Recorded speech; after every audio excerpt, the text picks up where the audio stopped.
ठीक है। अब इसके बाद में एक आगे बढ़ते हैं।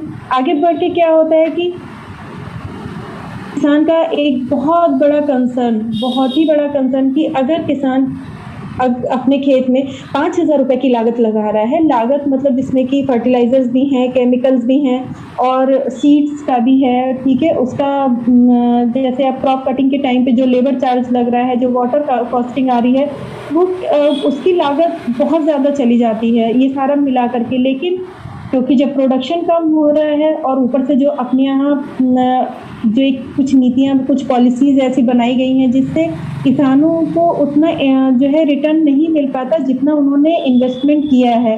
तो आप देख पा रहे होंगे स्क्रीन पे कि अभी जैसे उसमें लिख कर ही आ रहा है कि लो रिटर्न ऑन इन्वेस्टमेंट। इसका यही मतलब है कि जो लागत किसान ने लगाई, जो इन्वेस्टमेंट किसान ने किया, लेकिन उसके बदले में उसको रिटर्न बहुत ही कम मिला। कि मतलब उसका रिटर्न कहीं कहीं पर तो ये भी नौबत आती है कि किसान का रिटर्न जो होता है वो केवल 10% होता है, लागत 100% तक जाती है।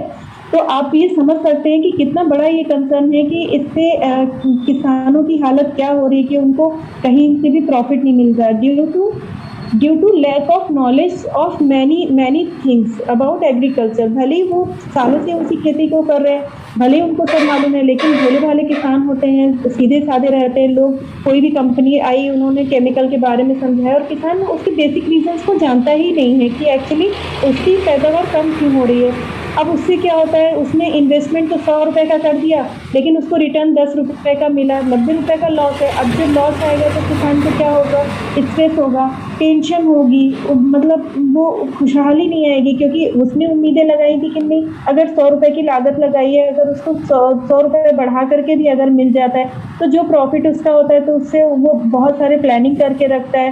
लेकिन क्या होता है कि वो खुशहाली नहीं आती क्योंकि उसको लॉस हो चुका होता है।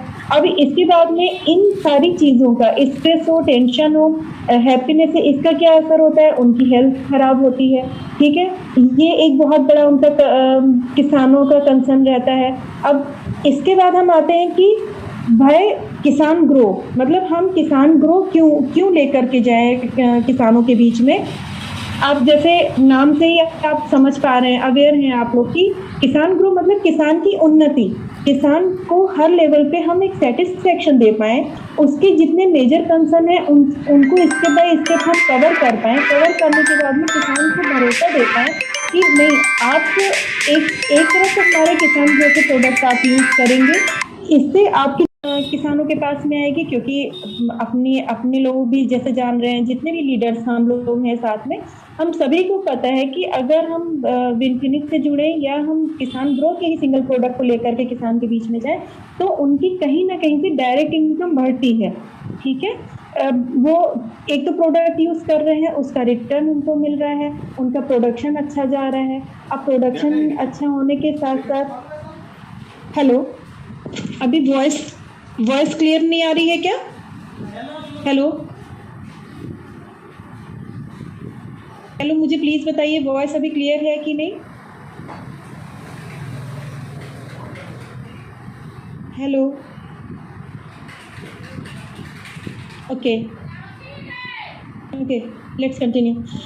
तो किसानों की दो तरह से प्रॉफिट हो रहा है। अगर किसान हमारे प्रोडक्ट्स को यूज़ करते हैं तो उनको दो तरह से प्रॉफिट मिलता है। एक तो डायरेक्ट प्रॉफिट है, एक इनडायरेक्ट प्रॉफिट है। डायरेक्ट प्रॉफिट जो है, आप कह सकते हैं कि जो उनका प्रोडक्शन हुआ उसके बाद में वो आगे लेकर के गए, उनको पैदावार अच्छी मिली, उनकी लागत कम हुई, उनका मुनाफा हुआ, तो ये एक तरीके से उनकी इनकम हो गई। इनडायरेक्ट इनकम कैसी है कि जो अपने प्लान्स चलते हैं कि किसान ग्रो पे जो भी प्लान्स हैं, अगर आप उन प्लान्स के साथ में किसान के पास में जाते हैं तो वो किसान बेटर अंडरस्टैंड कर पाएगा, वो बहुत अच्छे से जान पाएगा कि नहीं, अच्छा ये हमें डबल प्रॉफिट हो रहा है। लेकिन समझाना आपको है, किसानों के बीच में जाने का जरिया आपको बेनिफिट दे रहा है किसान ग्रो के प्रोडक्ट्स के माध्यम से, लेकिन वहाँ जाकर के आपको उनको प्रोडक्ट्स के बारे में बताना है। ठीक है, अब इसके आगे बढ़ते हैं। जैसे आप लोगों को पता है कि एक सॉइल को लेकर के जैसे एक चार्ट अभी आपके सामने दिख रहा है, जिसमें कि कुछ स्टेजेस लिखी हुई हैं, कुछ 4 स्टेजेस लिखी हुई हैं प्लांट से रिलेटेड। ये तो डायरेक्ट स्टेजेस हैं जो हमने शायद बचपन में पढ़ी हैं, हम क्लास में गए हैं तो 6, 7, 8 में भी ये चीज़ें हमको पढ़ाई जाती थी कि सीड होता है, सबसे पहले सीड को फिर हम ज़मीन में डालते हैं, ज़मीन में डालने के बाद उनका जर्मिनेशन स्टार्ट होता है, जर्मिनेशन स्टार्ट होने के बाद में फिर वो एक यंग प्लांट के रूप में आता है, यंग प्लांट के बाद आने के बाद में वो एक एडल्ट प्लांट में आता है, और एडल्ट प्लांट के बाद में फिर फ्लॉरिंग होती है, फ्लॉरिंग के बाद में फिर फ्रूटिंग आती है, और फ्रूटिंग के बाद में फिर कल्टीवेशन आता है, करेक्ट। लेकिन यहाँ पर सबसे बड़ी चीज़ है कि सीड बोने के पहले, सीड तो आ गया लेकिन उसके पहले से हम ऐसा कौन सा प्रोडक्ट दें, जैसे अभी मैंने बताया कि उनकी सॉइल की हेल्थ को ठीक करने के लिए, क्योंकि सॉइल की जो भी हेल्थ है उसको करेक्ट करने के लिए, उसको अच्छा करने के लिए, ताकि सीड, जितने सीड हमने डाले हैं उनमें मैक्सिमम जर्मिनेशन हो सके। सीड में जर्मिनेशन आप लोग समझ रहे होंगे, जो फुटाव होता है, मतलब कि एक पौधे सीड को फूटने की जो प्रक्रिया होती है, जहाँ से पौधा उगना चालू होता है, उसको जर्मिनेशन का पार्ट बोलते हैं। वो जर्मिनेशन का पार्ट तभी बहुत अच्छे से हो पाएगा मिट्टी में सीड जाने के बाद में जितने ज़्यादा परसेंटेज में सीड जर्मिनेट होंगे, जितना उसी कंडीशन में, जबकि सॉइल की हेल्थ जितनी अच्छी होगी, करेक्ट। तो सॉइल की हेल्थ को ठीक करने के लिए से ले करके और कल्टीवेशन तक आपके सामने जो है कि प्रोडक्ट, आप सभी को पता है कि अपने पास में जो प्रोडक्ट्स हैं कौन कौन से हैं, जो कि सॉइल की हेल्थ से लेके, सॉइल की ट्रीटमेंट से ले करके और कल्टीवेशन तक हर स्टेज पे यूज़ किए जा सकते हैं। इनमें बीमारियां भी कवर होती हैं, जो प्लांट्स पे जो बीमारी आ रही है वो भी कवर होगी।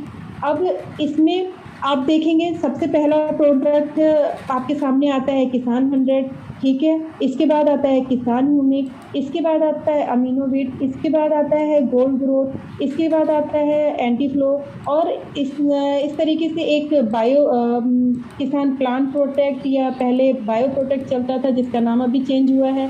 इसके बाद में किसान HAP ग्रैनुअल्स आते हैं, ठीक है। और इसके बाद आता है कि किसान फ्रू मैच्योर, है ना। ये इतने प्रोडक्ट की रेंज अभी आपके पास में फ़िलहाल में है, और अभी एक प्रोडक्ट और ऐड हो चुका है। प्लीज़ रिक्वेस्ट है सबसे कि आप लोग स्क्रीन की राइटिंग ऑफ कर दीजिए, स्क्रीन पे कुछ भी मत लिखिए, वरना दूसरे लोगों को समझने में प्रॉब्लम होगी। प्लीज़ स्क्रीन पे कुछ भी मत लिखिए, ठीक है। अब ये अभी तक आपके पास में टोटल 9 से 10 प्रोडक्ट हैं। इसमें एक प्रोडक्ट अभी छूट रहा है अपना, वो है प्लांट गार्ड, जो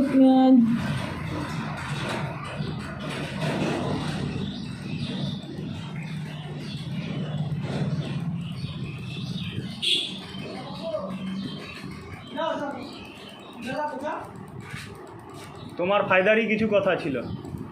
हेलो, आप लोग लाइन पे बने रहिए।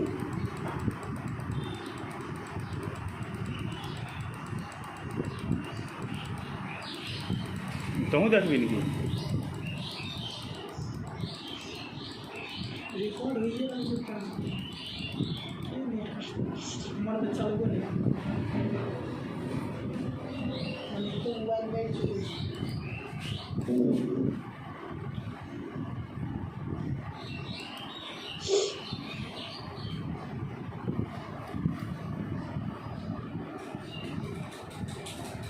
यस। अब हम आगे बढ़ते हैं। ये मैंने आपको अभी जैसे प्रोडक्ट की रेंज बताई कि अपने पास में किसान ग्रो में कौन कौन से प्रोडक्ट हैं। किसान 100 है, किसान ह्यूमिक है, किसान गोल्ड ग्रोथ है, किसान अमीनोविट है, किसान एंटी फ्लो है, प्लांट प्री मैच्योर है, इसके बाद में प्लांट प्रोटेक्ट या आप बायो प्रोटेक्ट कह सकते हैं, then HAP granules and plant guard, ठीक है। ये आपके पास में अभी तक जो अवेलेबल प्रोडक्ट हैं, लेकिन ये सारे प्रोडक्ट स्टेप बाय स्टेप क्या हैं और इनको कैसे यूज़ करवाना है, इस पर बात करते हैं। अब आप देखिए, इसके बाद आपके सामने पहला प्रोडक्ट खुल रहा है किसान 100। व्हाट इज किसान 100, ठीक है। किसान, हेलो,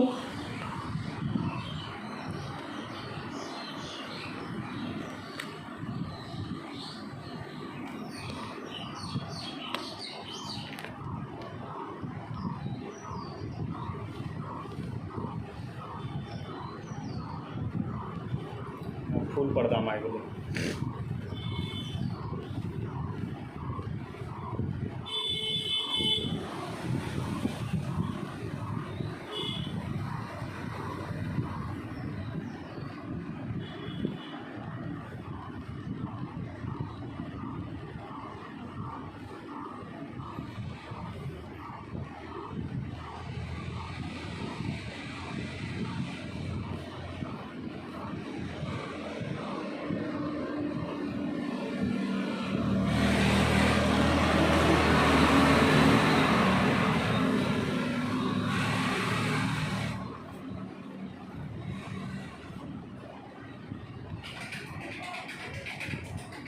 हेलो, आवाज़ आ रही है? हेलो हेलो, अभी आवाज़ आनी चालू हुई? अरे आवाज़ तो सीरियस आ गई। Okay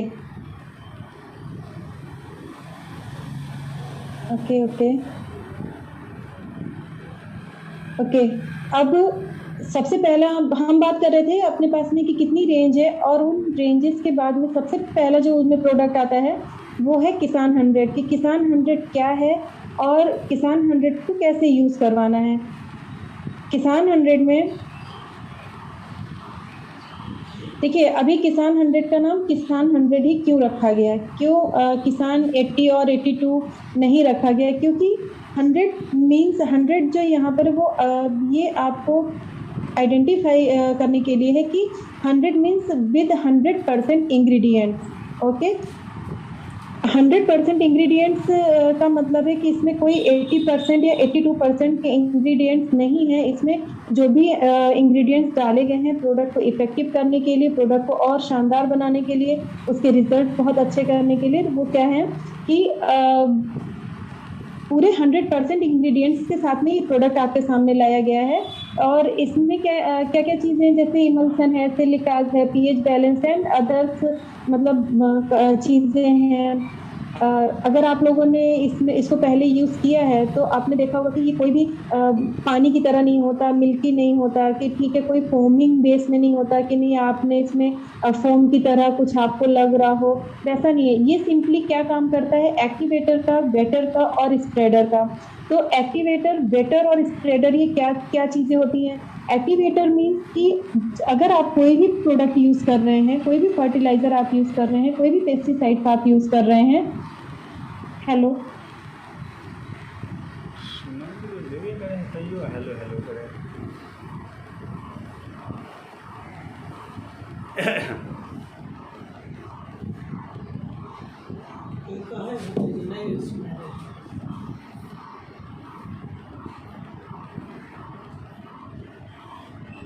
No battery, please charge.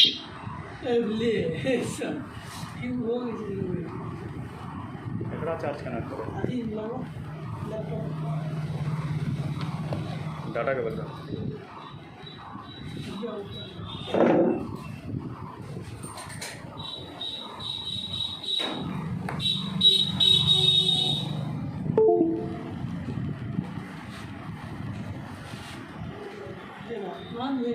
No battery, please charge.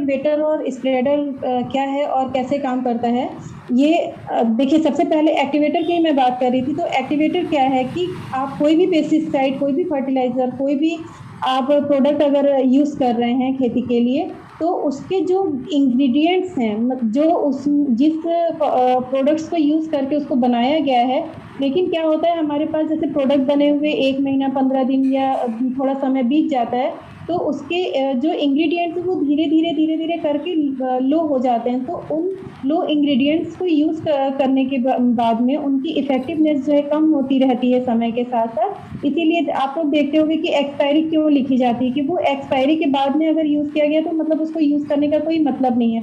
लेकिन फिर भी अगर एक्सपायरी के अंदर अंदर भी आप प्रोडक्ट आप यूज़ कर रहे हो और उसको यूज़ करने के पहले पहले अगर उसमें जो इंग्रेडिएंट्स पड़े हुए हैं उनको और ज़्यादा इफ़ेक्टिव बनाना है, तो उसके जो अंदर जितने भी कंटेंट यूज़ किए गए हैं उन सबको एक्टिव करने के लिए अगर आप इस प्रोडक्ट को मिक्स करते हैं तो ये एज अ एक्टिवेटर का काम करता है, वेटर का काम करता है। वेटर माने कि जैसे यहाँ पर वेटर का जो हम सीधा सीधा एक मीनिंग ले सकते हैं कि दवाइयों के साथ में मिल करके, प्रोडक्ट्स के साथ मिल करके अगर ये प्लांट्स के पास में जाता है, स्प्रेइंग पोजीशन में जाए या फॉलियर में जाए या आप इसको ड्रिप के थ्रू यूज़ करिए, लेकिन ये प्रोडक्ट को बहुत ही जैसे एक्टिवेट तो पहले कर चुका, लेकिन उसके साथ साथ पूरे जड़ों तक पहुंचाना, उसके एक पौधे के कोने कोने तक उसको पहुंचाना और उसके बाद में उसको वहाँ पर बना करके रखना ताकि वो प्रोडक्ट पूरी तरह से अपने न्यूट्रिशंस को वहाँ पे रिलीज कर दे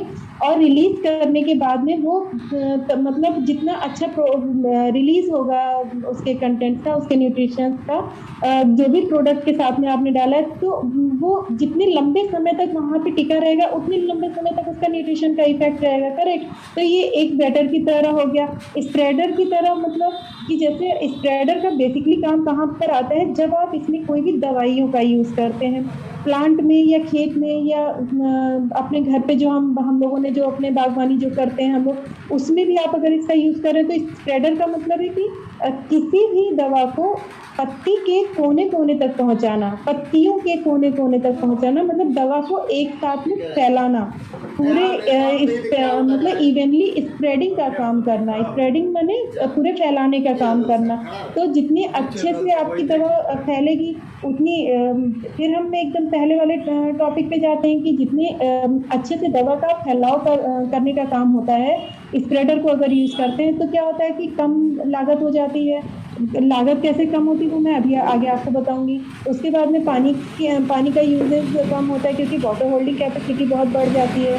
फिर दवा का इफ़ेक्ट बढ़ता है। दवा का इफ़ेक्ट कैसे बढ़ेगा कि वो जैसे कि अगर दवा आपने पहले बिना इसको यूज़ किए डाला, बिना किसी स्प्रेडर को, बिना किसी वेटिंग एजेंट को यूज़ किए हुए डाला, तो वो जाती है और एक ड्रॉप के रूप में आप लोगों ने देखा होगा, अगर घर पे भी आप लोग अगर स्प्रेइंग करते हैं या कुछ भी करते हैं, वो ड्रॉप की तरह से एक बन जाते हैं हमारी पत्तियों पे जा करके। लेकिन इसमें ये अपना इंग्रेडिएंट है कि नहीं, ये उसको ड्रॉप की तरह से नहीं रहने देगा। ये दवा के साथ में मिक्स करके हमने अगर स्प्रेइंग की है तो ये उसको इवनली पूरी दवा को पूरे पौधे पे फैला देगा, जिससे कि दवा का इफेक्ट वो पौधे पे तुरंत से दिखना चालू हो जाता है। ठीक है, तो ये हो गया एक्टिवेटर, वेटर और स्प्रेडर। ठीक है, अब इसके बाद में कि जैसे नेक्स्ट हम स्लाइड पे जाते हैं, आप देख पा रहे होंगे कि उसमें है कि वाई शुड आई यूज़ किसान 100, हमें किसान 100 क्यों यूज़ करना चाहिए।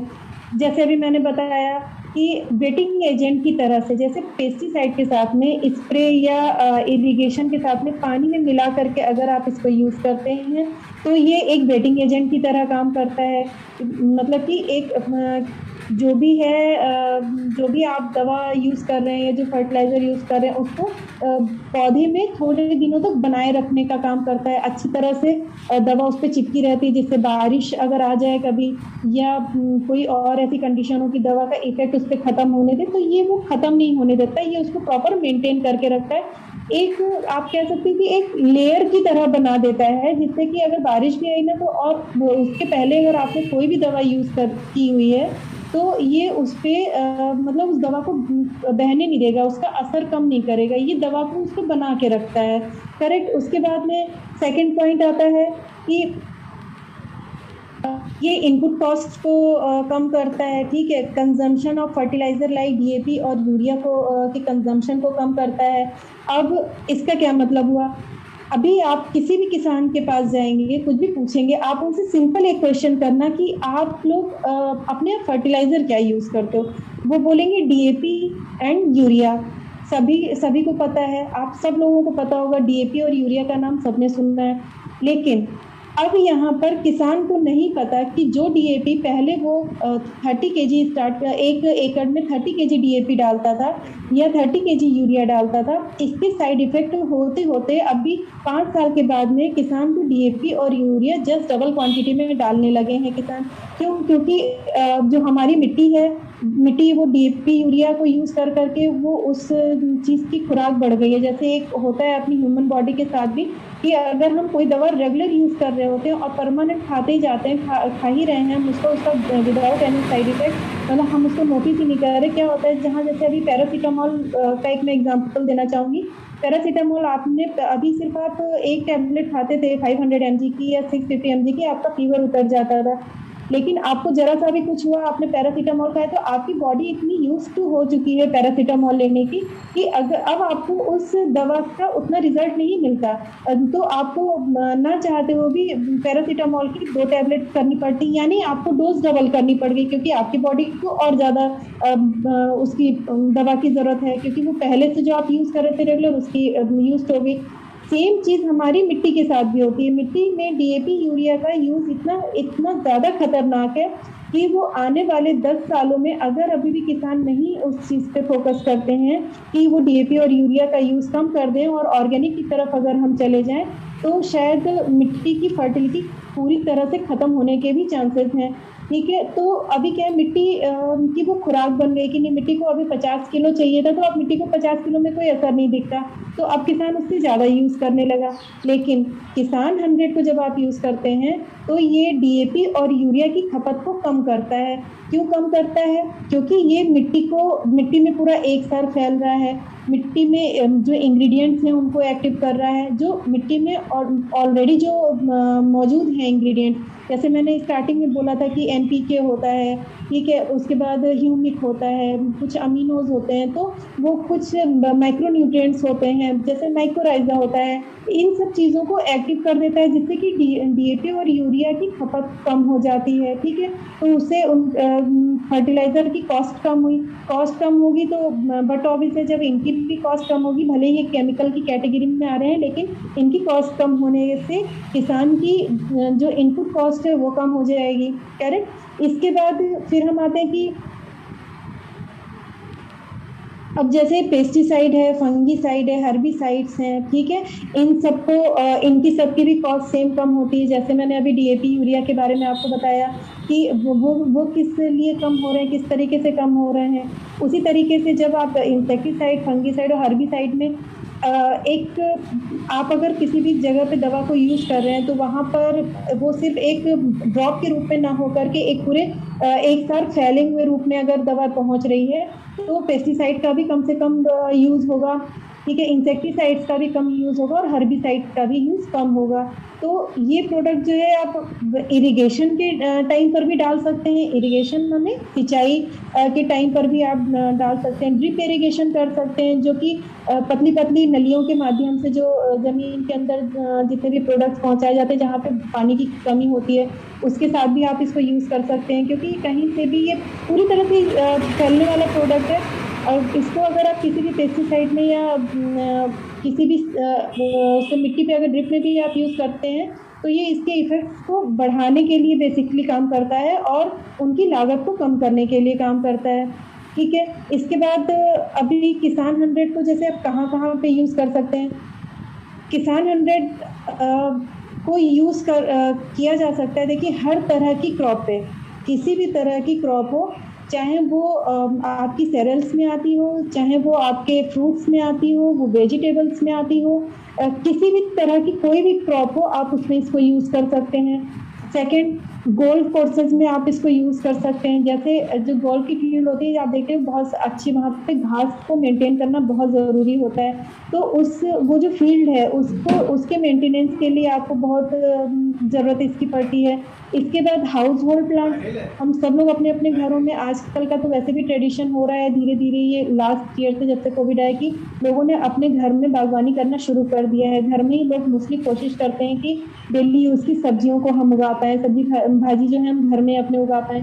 तो आप जितने भी हाउस होल्ड प्लांट्स हैं उनमें यूज़ कर सकते हैं। जो नर्सरीज हैं, नर्सरीज जहाँ पे आप सब जानते ही हैं, नर्सरीज माने जहाँ पे पेड़ पौधे मिलते हैं आसानी से, कि आप लाइए और अपने घर में लगा लीजिए। उन नर्सरीज वालों को भी अगर आप इस प्रोडक्ट को देंगे तो वो भी इसको अच्छे से यूज़ कर पाएंगे, क्योंकि नर्सरी में भी पौधे एक साथ होने की वजह से उनमें भी एक दूसरे से बीमारियाँ बहुत जल्दी ट्रांसफ़र हो जाती हैं। ठीक है, इसके बाद में ये तो हो गया। इसके बाद लास्ट बचता है कि किचन गार्डन। जैसे अभी मैंने बताया आपको कि किचन गार्डन आजकल हर कोई रखने लगा है। आप किसी के यहाँ भी आप जाएंगे तो आपको 2-4 गमले गमले में लगे हुए पौधे तो मिल ही जाएंगे, जिनमें बहुत जनरल सी कुछ सब्जियां हैं, जैसे मेथी है, धनिया है, इस टाइप की कुछ भी सब्जियां लोग घरों में उगाते हैं। और किसी किसी ने अच्छे अपने किचन गार्डन बना रखे हैं जो अपने घर में सारी सब्जियां उगाते हैं। तो उन लोगों को भी आप इससे अप्रोच कर सकते हैं और आप लोग खुद भी यूज़ करिए। मतलब अगर आपके घर में ये प्लांट्स लगे हुए हैं तो प्लांट्स में इसका यूजेस आप करिए। एक सर्टेन जो इसकी क्वांटिटी बताई गई है उस सर्टेन क्वांटिटी में और सर्टेन टाइम पीरियड इंटरवल में अगर आप इसको यूज़ करते हैं तो आप इसके इफेक्ट अपने घर के प्लांट्स पे भी बहुत अच्छे से देख पाएंगे। ठीक है, अब इसके बाद में कि किसान 100 को यूज़ कैसे करना है। ठीक है, विद इंसेक्टिसाइड, फंगिसाइड और फर्टिलाइज़र। ठीक है, इसको क्या करना है, आपको 5 ml 15 लीटर वाटर में लेना है। 5 ml 15 लीटर ऑफ वाटर में। लेकिन अब आपके सामने क्वेश्चन आता है कि जो लोग किचन गार्डनिंग कर रहे हैं, जो लोग हाउस होल्ड प्लांट्स कर रहे हैं, जिन लोगों ने नर्सरीज बना रखी, नर्सरीज वालों को भी 15 लीटर वाटर तो बहुत इजीली खपत हो जाती है। लेकिन जिनके किचन गार्डन है और जिनके हाउस होल्ड प्लांट्स है वहाँ पे ज़रूरी नहीं है कि 15 लीटर पानी लग जाए। तो इसका यूज़ कैसे करना है, 0.05 ml में आपको करना है पर लीटर वाटर के हिसाब से। तो कोई भी आप 6-7 लीटर की उसमें बकेट में भी आप इसको आराम से यूज़ कर सकते हैं। जैसे आपने उसमें अपने पौधों में भी तो हम खाद देते हैं, तो खाद में अपने पास खाद भी अवेलेबल है, अपने पास फर्टिलाइज़र भी। अभी जो नेक्स्ट प्रोडक्ट आएगा उसके बारे में बताऊंगी, उसके साथ ही इसको मिक्स करिए। 0.05 ml आपको पर लीटर ऑफ वाटर के हिसाब से इसको यूज़ करना है। हर्बिसाइड्स के साथ में, हर्बिसाइड क्या होता है मैं ये भी आपको बताती चलूँ। हर्बिसाइड होता है बेसिकली जो खरपतवार नाशक होता है, जैसे जो घास उगाती है पौधों के बीच में, जो खेतों में आप देख रहे होंगे कि जंगली घास, जंगली पौधे बहुत सारे खेती में उगाते हैं। तो उन सबको कंट्रोल करने के लिए, उन सबको ख़त्म करने के लिए हर्बिसाइड्स का यूज़ किया जाता है। तो वो हर्बिसाइड्स के साथ में इसकी डोजेस हमको बढ़ानी पड़ती हैं क्योंकि वो बहुत इफेक्टिव बनाना पड़ता है प्रोडक्ट। तो वहाँ पर आपको 20 ml 15 लीटर ऑफ वाटर में यूज़ करना है। हर्बिसाइड घर में जो अपने किचन गार्डन है और हाउस होल्ड प्लांट हैं उनमें बहुत कम यूज़ हम करते हैं क्योंकि उसमें इतनी ज़्यादा प्रॉब्लम नहीं आती है। लेकिन ये बेसिकली जब हम फार्मर लेवल पे जाते हैं तो हर्बिसाइड का यूज़ वहाँ पे बहुत होता है। ठीक है, और इसके बाद में ये इसके डोजेज हो गई हैं। अब इसको कैसे यूज़ करना है, सबसे पहले किसी भी जगह पे इसको यूज़ करने से पहले इस प्रोडक्ट को जो क्वांटिटी आपको बताई गई है, जो ठीक है, आपके जो भी क्वेश्चंस हैं वो आपके सब लोग अब नोट डाउन करके रखिए। आपको आधे घंटे का टाइम दिया जाएगा क्वेश्चन के आंसर देने के लिए। ठीक है, देखिए अभी मैंने जैसे आपको बताया कि इसको यूज़ कैसे करना है, आपको किसके साथ यूज़ करना है ये मैंने बता दिया। यूज़ कैसे करना है, सबसे पहले पानी में जो आपको मात्रा बताई गई है, जैसे 15 लीटर पानी में 5 ml की अगर डोजेज आपको बताई गई हैं तो पहले आप 15 लीटर के पानी में सिर्फ इस प्रोडक्ट को, सिंगल इस प्रोडक्ट को लेकर के अच्छे से यूज़ करिए। बहुत सिर्फ पानी में बहुत अच्छे से मिक्स करिए। जब ये पूरी तरह से मिक्स हो जाए इसके बाद में फिर आप उसमें कोई भी पेस्टिसाइड आप मिक्स करेंगे तो ये बहुत अच्छे से उस पेस्टिसाइड को पूरा एक्टिव कर देगा।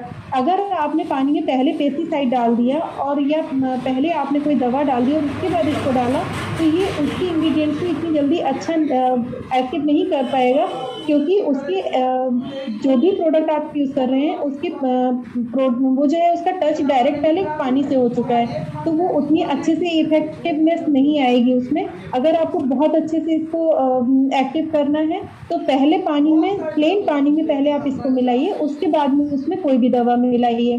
ठीक है, इरिगेशन में भी आप क्या कर सकते हैं कि जैसे इरिगेशन कई तरीके की है। कुछ लोग स्प्रेइंग के थ्रू इरिगेशन करते हैं, कुछ डायरेक्ट पाइपलाइन से इरिगेशन करते हैं, कुछ लोग इरिगेशन करने के लिए ट्यूबवेल का यूजेस करते हैं और कुछ लोग जो है ड्रिप के थ्रू करते हैं, जो मैंने अभी बताया आपको कि जैसे पतली पतली पाइपलाइन बना करके जो यूज़ कर देते हैं। तो इरिगेशन के टाइम पे इसका अलग अलग रोल हो जाता है। जो लोग अगर डायरेक्ट स्प्रेइंग के थ्रू यूज़ कर रहे हैं तो जैसे फॉलियर स्प्रे में कर रहे हैं तो उसका तरीका मैंने अभी बता दिया। अगर कोई डायरेक्ट पाइप से अगर पानी डाल रहा है तो उनके जो ड्रम्स होते हैं जहाँ से वो वाटर सप्लाई करते हैं उन ड्रम्स में आपको इसको मिक्स करना है। अगर कोई ड्रिप इरिगेशन में कर रहा है तो जो उनके हॉट बने हुए होते हैं जहाँ पे पानी का इकट्ठा करके रखते हैं वो ड्रिप में चलाने के लिए, आप डायरेक्ट उसमें भी आप पूरा मिला सकते हैं, लेकिन उसमें वहाँ पे क्वांटिटी आपको बस देखनी है। क्वांटिटी का बहुत याद रखना है आपको कि 5 ml 15 लीटर ऑफ वाटर, लेकिन अगर आप पर लीटर ऑफ वाटर से इसको यूज़ करना चाहते हैं तो आपको 0.05 ml आपको पर लीटर वाटर के हिसाब से यूज़ करवाना है। तो अगर कोई 200 लीटर भी पानी इकट्ठे ले रहा है, आपको पर लीटर की डोजेस बताएंगे, आप उसके अकॉर्डिंग इसको यूज़ करवाइए, ठीक है। इसके बाद इसकी कॉस्ट आपसे पूछते हैं कि किसान आपसे पूछेंगे कि जितने फार्मर से पूछेंगे कि नहीं ये तो महंगा प्रोडक्ट है, हमको क्या मतलब इसकी कॉस्टिंग क्या आ रही है। तो अगर आप उनको नंबर्स में इसकी कॉस्टिंग बताते हैं कि अगर आप एक स्प्रे टैंक में यूज़ करते हैं तो सिंगल स्प्रे टैंक में इसकी जो कॉस्टिंग आती है वो 4 रुपीज़ की समथिंग आती है, ठीक है। इसके बाद अगर आप 25 लीटर की कैपेसिटी का अगर स्प्रे टैंक यूज़ कर रहे हैं तो क्या नाम 500 ml की जो कॉस्टिंग आ रही है वो आपके सामने। तो इरिगेशन में अगर आप यूज़ कर रहे हैं तो आपको जैसे एकर्स में इसकी कॉस्टिंग निकल करके आ जाती है, ठीक है।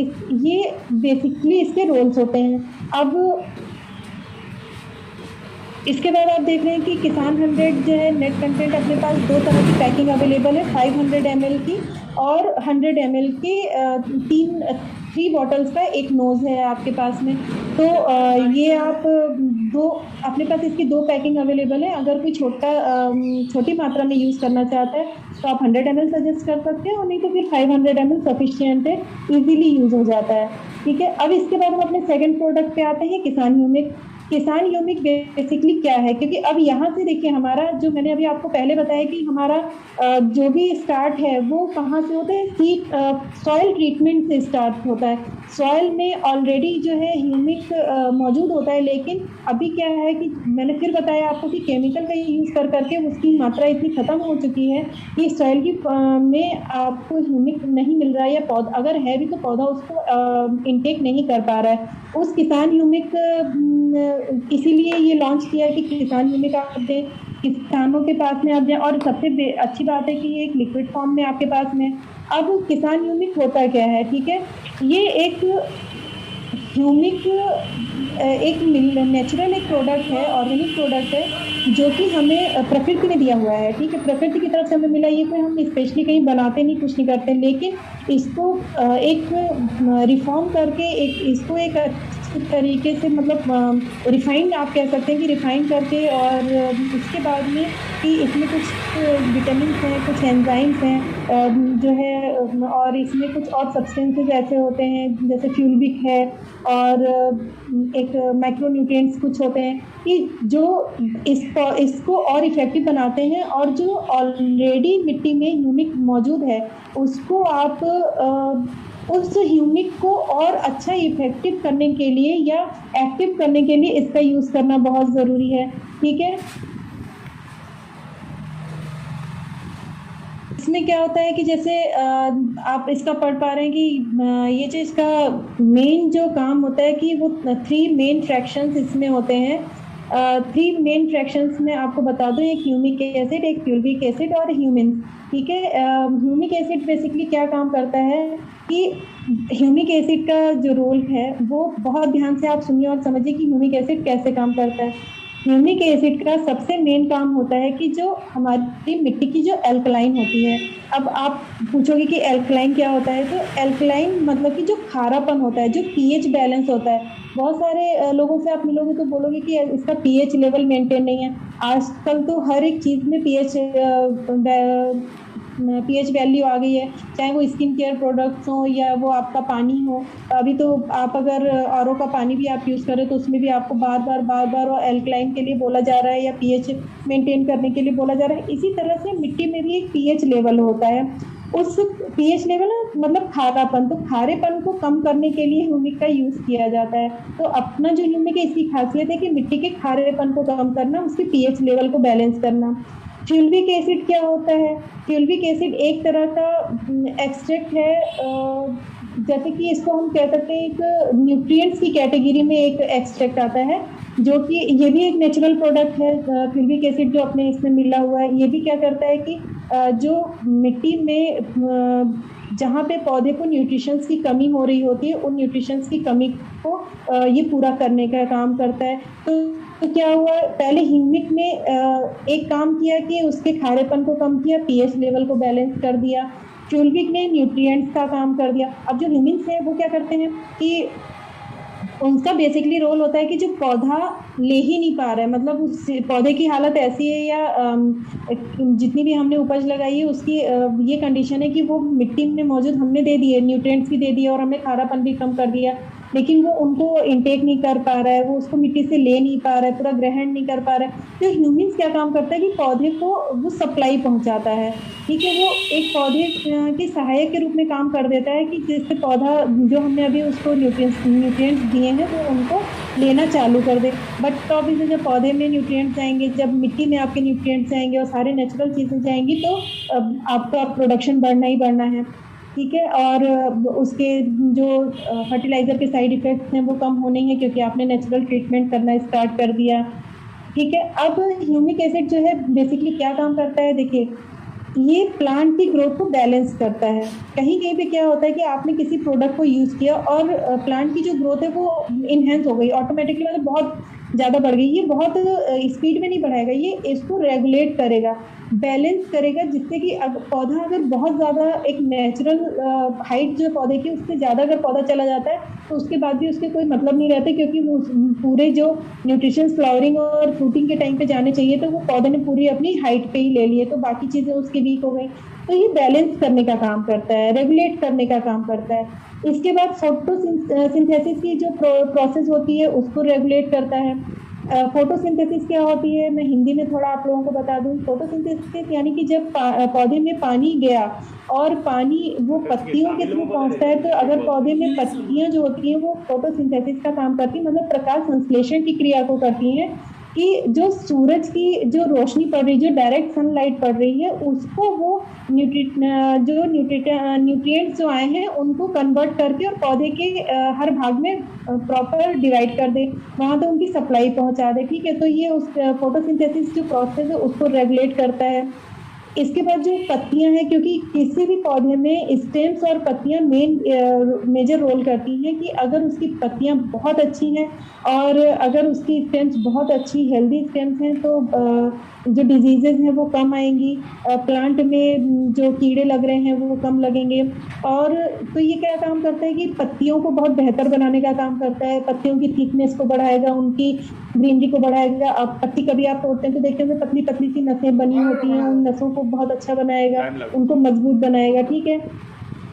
इसके बाद जैसे प्लांट ग्रोथ को मैंने बता दिया कि करता ही करता है। इसके साथ में अब सबसे मेजर पार्ट आता है कि अगर इसको हम मिट्टी में यूज़ करते हैं तो इसका क्या यूज़, इसके इफ़ेक्ट्स क्या हैं, इसके जो हमें बेनिफिट्स मिल रहे हैं वो क्या है। प्लांट की रूट्स को डेवलप करने का काम, जब आपने किसान 100 यूज़ किया तो किसान 100 यूज़ करने पे क्या हुआ, उसने भी जड़ों पे जा कर के मिट्टी को बहुत नरम मुलायम बनाया और उसको लचीला बनाया, वाटर की कैपेसिटी उसने होल्ड करने की बढ़ा दी। अब ये भी क्या काम करता है कि ये प्लांट की रूट्स को मजबूत करता है, फैलने में मदद करता है। जब पीएच लेवल बैलेंस होगा, जब आपकी मिट्टी मुलायम होगी तो जो जड़ों का विकास होगा, जड़ें आसानी से फैल जाएंगी, वो बीच में क्रैक नहीं होंगी, टूटेंगी नहीं। वो मिट्टी के सख्त होने से या पानी की कमी होने की वजह से वो टूटेंगी नहीं, वो इवनली ग्रो करेंगी।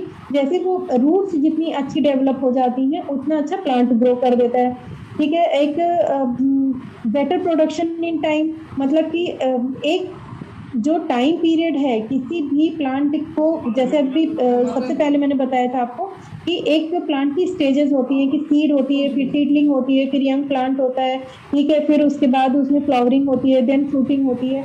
तो ये क्या करता है कि प्रोडक्शन को टाइमली, कि मतलब उसका एक टाइम पीरियड अगर 4 महीने का है तो 4 महीने के में आपकी पूरे प्रोडक्शन को रेगुलेट कर देगा और प्रोडक्शन जो है वो इन टाइम में रह करके बेहतरीन तरह से हो पाएगा, ठीक है। अभी जैसे और बताए कि क्या ये जो एसिडिक टू, मतलब pH from acidic to alkaline में कन्वर्ट करने का काम करता है, कि जो खारापन है उसको ये सही करने का काम करता है, ठीक है।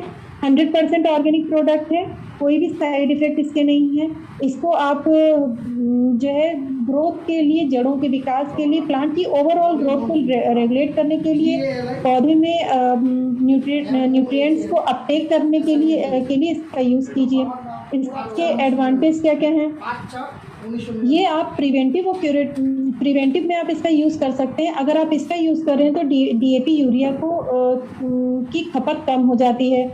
अगर डीएपी यूरिया अभी आप 50 केजी पर एकड़ में अगर आप यूज़ कर रहे हैं और उसके साथ में अगर आपने किसान ह्यूमिक को यूज़ कर दिया तो ये उसकी खपत को कम कर देगा। उसको 50 केजी की बजाय 40 केजी तक भी आप लेकर के जा सकते हैं। 30 केजी भी आप यूज़ कर लेंगे तो भी उसमें में भी काम चल जाएगा। तो ये उसके जो मतलब फर्टिलाइज़र्स बेसिकली डीएपी यूरिया है उसकी खपत को कम कर देता है। सेकंड आता है कि माइक्रो ऑर्गेनिज्म जो एनवायरनमेंट है उसको ये मॉड्यूलेट करता है, ठीक है। मतलब पूरा अच्छे तरीके से माइक्रो ऑर्गेनिज्म को मेंटेन करके रखता है। अब इसके बाद की जैसे अभी मैंने बताया आपको कि वाटर होल्डिंग कैपेसिटी जो है वो किसान 100 के साथ साथ तो हो ही रही है, लेकिन जब इसका भी ये भी पीएच को बराबर कर रहा है तो मिट्टी मुलायम है तो वाटर होल्डिंग कैपेसिटी भी बरकरार रहेगी। अब जो ऑलरेडी मिट्टी में मौजूद ऑर्गेनिक हमारे मैटर्स होते हैं, जो ऑर्गेनिक कंटेंट्स जो ऑलरेडी नेचुरली जो मिट्टी में पाए जाते हैं उनको ये इंक्रीज करने का काम करता है। इसके जो फॉस्फेरिक एसिड है उसके इफेक्ट हैं उनको बढ़ाने का काम करता है। ये भी मिट्टी में मौजूद एक तत्व होता है, ठीक है। सॉइल का जो एसिडिफिकेशन होता है उसको प्रिवेंट करने का काम करता है, माने फुटाव का काम है। जैसे सॉइल में जो सप्लाई हो रही है सॉइल के अंदर ही अंदर जो उसमें नेचुरली जो चीज़ें हैं उनका एसिडिफिकेशन जो उनको प्रिवेंट करने का काम करता है, ठीक है। इसके बाद में ये प्लांट पे जब जा रहा है, प्लांट को पूरी तरह से ग्रोथ दे रहा है तो प्लांट में ये जो फाइटिंग है मतलब कि एक एटमॉस्फेयर जो चेंज आता है, जो हमारे यहाँ पे अलग अलग वेदर्स की कंडीशंस जो चेंज होते हैं उनसे ये बचाता है। जैसे कि कोल्ड है, ड्राट है, इंसेक्ट है और इस तरीके की और भी बहुत सारी चीज़ें हैं कि अब जैसे मान लीजिए कहीं पे अचानक से बहुत ज़्यादा सर्दी हो गई या कहीं पे सूखा पड़ गया तो उसको भी बैलेंस करेगा। मतलब प्लांट को ऐसा रहेगा कि प्लांट पे किसी भी मौसम का इफेक्ट ज़्यादा ना होने पाए, ये उस चीज़ को भी रेगुलेट करता है, ठीक है। इसके बाद हम आते हैं कि इसको किस किस क्रॉप पे यूज़ किया जा सकता है। This is suitable for all crops. आप इसको चाहे सेरेल्स में यूज़ कीजिए, चाहे आप इसको ग्रेन्स में यूज़ कीजिए, चाहे आप इसको हिंदी में बताऊं कि जो दालों की खेती होती है आप उसमें यूज़ कर सकते हैं। कॉटन है, हर तरह की जो वेजिटेबल्स हैं उनमें आप यूज़ कर सकते हैं, चाहे वो अंडरग्राउंड वेजिटेबल्स हों या जो है ऊपर जो वेजिटेबल्स या फ्रूट्स जो निकलते हैं उनमें आप बराबर यूज़ कर सकते हैं, ठीक है। दलहन तिलहन की खेती जो होती है, दलहन तिलहन मैंने बता दिया। तिलहन मतलब जो तेल वाली फसलें जिनसे हमें तेल मिलता है, दलहन मतलब दाल वाली फसलें जिनसे हमें दालें मिलती हैं, उनमें आप यूज़ कर सकते हैं। इसको भी कैसे यूज़ करना है कि जैसे ये प्रोडक्ट एक ऐसा है जो आप मिट्टी के उपचार में भी यूज़ कर सकते हैं। जैसे जब किसान अपनी फसल को काट देता है और काटने के बाद में फिर उसको लेकर मतलब कि उसके बाद निराई गुड़ाई करता है, जब आप देखते होंगे कि उसमें खेतों में ट्रैक्टर चल रहे हैं, मिट्टी को बराबर किया जा रहा है, उस टाइम पर भी जब किसान सिंचाई करता है, पहली सिंचाई लगाता है, उसके टाइम पे आप इसको यूज़ करेंगे तो मिट्टी पे काफ़ी इफेक्टिव रहेगा। जिससे जब सीड सोइंग का टाइम है, बीज को बोने का टाइम है, तो वहाँ पर ऑलरेडी मिट्टी इतनी अच्छी हो चुकी होती है कि सीड सोइंग में प्रॉब्लम भी नहीं आती और उनका जर्मिनेशन बहुत अच्छा होता है। अब इसको कैसे यूज़ करना है? सीड ड्रेसिंग मतलब कि जैसे भी मैंने बताया, सीड ड्रेसिंग मतलब कि बीज जो हमने लिए, जो सीड्स लिए उनको कोटिंग करना है। तो उसके लिए आपको क्या करना है कि 5 ml किसान ह्यूमिक को, ठीक है, 1 किलो मतलब 1 kg सीड के साथ में आप इसकी कोटिंग कर सकते हैं। 5 ml आपने ले लिया, 1 kg का आपका बीज है और उसके ऊपर इसको आपने पूरे अच्छे से कोटिंग कर दी। कोटिंग करने के बाद इसको 20-25 मिनट के लिए आप छोड़ दीजिए। 20-25 मिनट छोड़ने के बाद में वो पूरी तरह से कोटिंग अच्छी हो जाएगी, बीज पे सूख जाएगी। उसके बाद आप उसको पूरा स्प्रे कर सकते हैं, ब्रॉडकास्टिंग कर सकते हैं, ठीक है। या जैसे अगर आप मशीन के थ्रू अगर सोइंग कर रहे हैं तो मशीन के थ्रू भी आप उसको बो सकते हैं। अब इसके बाद आता है कि जैसे फ्लावरिंग और फ्रूट जो फॉर्मेशन की जो स्टेजेस होती हैं, तो उस टाइम पे कितना यूज़ करना है कि 2 ml पर लीटर ऑफ वाटर, और स्प्रे करना है आपको। और इसके बाद में डोजेस आपको जैसे मैंने बता दी, अगर आप हेक्टेयर के हिसाब से डोजेस लेते हो तो आपको 750 टू 1500 ml पर हेक्टेयर लेनी है, मतलब कि 300 से 600 ml पर एकड़। 600 ml इज इनफ। और अगर कोई ट्रेडिशन खेती पर जाता है, अगर ये 600 ml से थोड़ा बहुत ज़्यादा भी हो जाए तो इसका कोई साइड इफेक्ट नहीं है, इसलिए निश्चिंत रहिए। इसका अगर थोड़ा सा कोई मात्रा बढ़ा भी लेता है, जो ट्रेडिशनल है बहुत सारे अपने फार्मर्स जिनका माइंडसेट है कि 500 ml में क्या होगा, 600 ml में क्या होगा, तो वो 700 to 800 भी अपने आप से बढ़ा देते हैं। तो निश्चिंत रहिए, इसका कोई भी साइड इफेक्ट नहीं है, इजीली यूज़ किया जा सकता है। ठीक है। ड्रिप इरिगेशन में इसके डोजेस बढ़ जाते हैं। ड्रिप इरिगेशन मैंने पहले बताया कि मिट्टी के अंदर अंदर पाइपलाइन बिछा करके और दवा को पहुंचाया जाता है, या इरिगेशन ढंग से किया जाता है, तो उसमें इसके डोजेस बढ़ जाएंगे। तो ये आपका चला जाता है 1000 ml पर एकड़। ठीक है, मतलब 1 लीटर 1 एकड़ में आपका चला जाएगा। ठीक। इसके बाद ये अपने पास में अवेलेबल है 500 ml की पैकिंग में किसान ह्यूमिक। आई होप कि आपको किसान 100 और किसान ह्यूमिक के बारे में काफ़ी सारी चीज़ें समझ में आ गई होंगी। अब हम आते हैं, तीसरा हमारा प्रोडक्ट है किसान HAP ग्रैनुअल। ग्रैनुअल क्या होता है? एक तरीके का दाना है जो ह्यूमिक को, अमीनो को और फ्यूलविक की मिक्सिंग करके एक दाना बनाया गया है। जैसे ह्यूमिक अभी आपका किसान ह्यूमिक का ये लिक्विड फॉर्म में था, अभी जो ग्रैनुअल है ये आपका दाने के फॉर्म में है, मतलब ब्रॉडकास्टिंग के लिए, जहाँ पे पानी का यूज़ कम लोग करते हैं, और बहुत सारे लोग हैं जो चाहते हैं कि नहीं उनको दाने वाले प्रोडक्ट हो, वही ट्रेडिशनल माइंडसेट कि नहीं दाने वाले प्रोडक्ट हो, उनको ब्रॉडकास्ट कर दें और हमें आराम से जो इसके रिजल्ट्स मिल जाएंगे।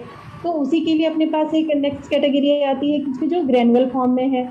ठीक है, इसका भी सेम रोल वही होता है कि इसमें ह्यूमिक जो है वो क्या काम करता है मैंने आपको भी बताया, अमीनो क्या काम करता है मैंने आपको बताया, फ्यूलविक क्या काम करता है वो भी आपको बताया। इसको भी जैसे ये एक बहुत अच्छा ऑप्शन है, मैं कहूँ अगर ये बहुत ही अच्छा एक ऑप्शन है, जहाँ पे DAP की जगह पे आप यूरिया भी किसान यूज़ कर रहे हैं, आप यूरिया यूज़ करवाते रहिए, लेकिन DAP का बहुत अच्छा सब्स्टिट्यूट है HAP ग्रैनुअल। आप अगर किसी से मिल रहे हैं, किसी फार्मर से जो DAP यूज़ कर रहा है, तो आप उसको ये ग्रैनुअल आप सजेस्ट कीजिए और उनको बोलिए कि ये DAP अगर आप नहीं भी यूज़ करते हैं तो चलेगा, लेकिन अगर ये प्रोडक्ट आप यूज़ करते हैं तो इसके 2 बेनिफिट हैं। पहली चीज़ तो ये ऑर्गेनिक है, दूसरी चीज़ की इसकी लागत कम है, इसके डोजेस कम हैं। तो अगर DAP आप 50 किलो आप यूज़ कर रहे हो तो ये प्रोडक्ट आपका 5 किलो में भी काम चल रहा है। तो ये ग्रैनुअल आपके लिए बहुत बेटर ऑप्शन है DAP के लिए। ठीक है, DAP का सब्स्टिट्यूट आप कह सकते हो कि ये सब्स्टिट्यूट की तरह काम करेगा, और बहुत ही रिजल्ट ओरिएंटेड प्रोडक्ट है, जो कि आपका मिट्टी में जा करके यूरिया के साथ भी आप इसको डाल सकते हैं। यूरिया के साथ डालेंगे तो कोई प्रॉब्लम नहीं है। यूरिया अभी किसान यूज़ करना बंद भी नहीं करेंगे, और शायद उनको यूरिया के रिजल्ट जितनी जल्दी मिलते हैं उतनी जल्दी किसी भी प्रोडक्ट के मिलेंगे भी नहीं, लेकिन हाँ DAP का बहुत अच्छा ऑप्शन ये है। ठीक है, ये फॉलियर इरिगेशन और सॉइल एप्लीकेशन में आप इसको यूज़ कर सकते हैं। इसके जैसे क्या है कि ये किस किस चीज़ में काम करेगा, हेल्प कैसे करेगा, तो ये इसका जो बेसिकली एक रोल है जो अपने लिक्विड का था उसके रोल्स तो थे ही, उसके साथ में इसमें एडिशनल ये है कि जो मेटाबॉलिज्म होता है पौधे का हो, ठीक है, वो मेटाबॉलिज्म को इंक्रीज करेगा, और जो प्रोडक्शन है ईल्ड प्रोडक्शन को बढ़ाने का मतलब मेजर काम ये करता है। कि जैसे मैंने अभी पहले आपको नंबर से बताया था कि अगर कहीं पे किसी की पैदावार 50 किलो हो रही है तो वहाँ पे 70 से 75 तक किलो पैदावार जा सकती है, मतलब 30 to 35% तक ये ईल्ड बूस्टिंग का काम करता है, इम्प्रूव करने का काम करता है। ठीक है, अब इसके बाद आते हैं कि इसके बेनिफिट्स क्या क्या हैं। बेनिफिट्स हैं, जैसे आप पहला देख रहे हो कि सॉइल स्ट्रक्चर और रूट सिस्टम को डेवलप करने का काम करता है, pH लेवल को मेंटेन करने का काम करता है, और जो मैंने पहले क्या बोला कि एल्कलाइन में जो प्रॉब्लम आती है, जो खारेपन होता है, उसको डिक्रीज करने का काम करता है। इसके बाद जो न्यूट्रिएंट्स हैं उनकी अवेलेबिलिटी को बढ़ाता है, उनके एलिमेंट्स को बढ़ाता है। जो सॉइल का माइक्रो ऑर्गेनिज्म है उसको बूस्ट करता है, उसको एक्टिव करता है। ठीक है, इसके बाद में आप देख रहे हैं कि जैसे सॉइल काशन जो है इनहेंस, मतलब जो सॉइल काशन जो होता है उसको इनहेंस करता है। ठीक है, एक्सचेंज करना, मतलब कि इसको अगर मैं डीपली समझाऊं आपको, तो मिट्टी से पौधे जो न्यूट्रिएंट्स हैं जो पौधे के लिए ज़रूरी हैं उनको कन्वर्ट कैसे करेंगे, एक्सचेंज कैसे करेंगे, उसका काम करता है। ठीक है, इसके बाद में एंजाइम्स को बढ़ाने का काम करता है। फिर पेस्टिसाइड और जो पेस्टिसाइड या इंसेक्टिसाइड आप जो भी यूज़ कर रहे हैं, तो अगर ऑर्गेनिक में यूज़ कर रहे हैं तो उसके इफ़ेक्टिवनेस को बढ़ाएगा, और जो उसकी टॉक्सिसिटी है, जो उसके हानिकारक तत्व हैं उनको कम करेगा। ठीक है, और इसके बाद में जो क्रॉप से आउटपुट मिल रहा है, यानी फाइनल जो प्रोडक्शन हमको मिल रहा है, ये फाइनल प्रोडक्शन को बढ़ाएगा। ठीक है, उसको इंक्रीज करेगा। इसके बाद ऑलरेडी मैं आपको बता चुकी हूँ कि वाटर होल्डिंग कैपेसिटी आप बढ़ती है। ठीक है, और हर तरह के मौसम से लड़ने की जो क्षमता है प्लांट की उसको बूस्ट करता है। रूट्स को मतलब बहुत स्ट्रॉन्ग करता है। जो सीडलिंग का जो रेट है उसको बढ़ाता है। सीडलिंग जो सेकंड स्टेज आती है सीड सोइंग के बाद में, सीडलिंग की जो है उसके रेट्स को इंक्रीज करता है। अगर ये मिट्टी में पहले से आपने डाला है और सॉइल ट्रीटमेंट के टाइम पे अगर यूज़ किया है, तो जब सीड सोइंग की जाएगी तो उनका जो सीडलिंग का जो रेशियो है वो ऑटोमेटिकली इंक्रीज हो जाएगा। ज़्यादा से ज़्यादा सीड्स जो हैं वो आपके फुटाव की कंडीशन में आ जाते हैं, जर्मिनेशन की कंडीशन में आ जाते हैं। करेक्ट। इसके बाद हम आते हैं कि इसको भी किस किस क्रॉप पे यूज़ किया जा सकता है। सुटेबल फॉल और ऑल क्रॉप्स, जैसे मैंने पहले भी बोला आपको, sunflower, wheat, paddy, vegetables, cotton, brinjal, Mentha, tomato, cucumber, watermelon, मतलब जो रेतीली फसलें भी होती हैं, जो मिट्टी कम और रेत वाली मिट्टी में ज़्यादा होती हैं, उनमें भी ये उतना ही अच्छे तरीके से काम करता है। इसका डोजेस क्या है? 2 kg पर एकड़ at the time of sowing, planting और टॉप ड्रेसिंग। ठीक है, 2 kg पर एकड़ के हिसाब से आपको इसको यूज़ करवाना है। यूरिया में मिला सकते हैं, ये मैंने आपको पहले भी बता दिया। ठीक है, अब हम आते हैं गोल्ड ग्रोथ पे। अपने पास 2 kg की पैकिंग में ही अवेलेबल है ये प्रोडक्ट। इसके बाद किसान ग्रो का एक नेक्स्ट प्रोडक्ट है गोल्ड ग्रोथ। गोल्ड ग्रोथ एक पूरी तरह से ऑर्गेनिक प्रोडक्ट है जो एरोबिक फर्मेंटेशन मेथड से बनाया गया प्रोडक्ट है। ठीक है, ये थोड़ा एक टेक्निकल वर्ड है जिसके बारे में कभी बाद में मैं आप लोगों को बताऊंगी। ठीक है, ये बेसिकली जो जैसे हमारी बॉडी में जैसे हार्मोन्स होते हैं ना, इस तरीके के पौधे में भी हार्मोन्स होते हैं, तो उन हार्मोन्स को बढ़ाने का काम करता है। मतलब जो उसको इफ़ेक्ट करने का काम करता है कि उसके जो गुड हार्मोन्स हैं प्लांट के, उनको ये ग्रोथ देने का काम करे। जब प्लांट के हार्मोन जितने अच्छे होंगे, उनका न्यूट्रिशन उतने अच्छे तरीके से होगा, प्लांट उतनी अच्छी तरह से ग्रोथ कर पाएगा। अब इसका बेनिफिट हमको कब मिलेगा ये मैं आपको बताती हूँ। आप इसको भी किसी भी स्टेज पे यूज़ कर सकते हैं। बेसिकली इसको यूज़ करने की बारी आती है जब आपका जर्मिनेशन हो करके, जब ये प्लांट, जब आपका यंग प्लांट हो, तब उस दौरान पे आप इसको यूज़ करिए तो ज़्यादा इफ़ेक्टिव रहेगा।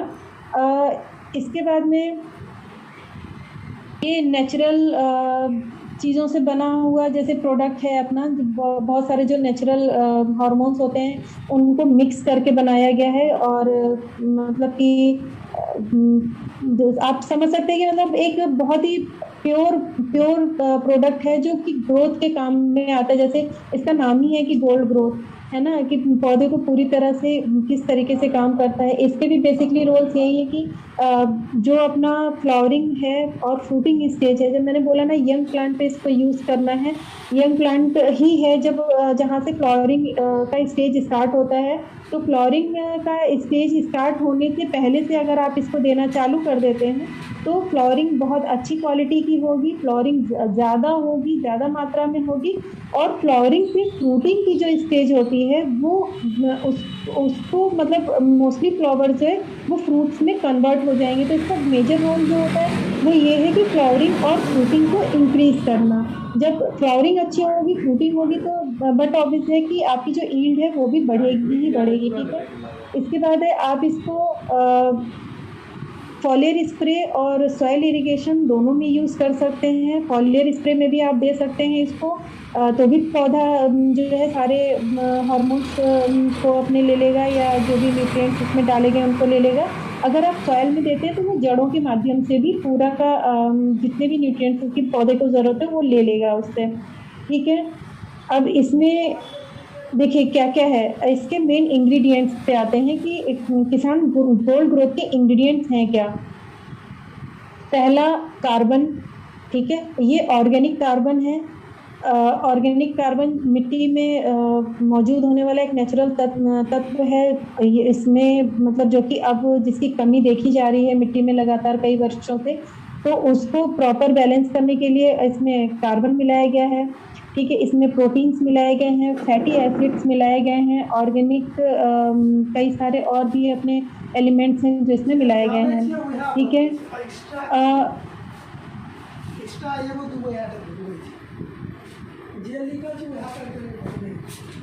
इसको यूज़ कैसे करना है, जैसे अब 1 मिनट मैं अभी बता रही हूँ, 1 सेकेंड आपको टाइम पे रही है।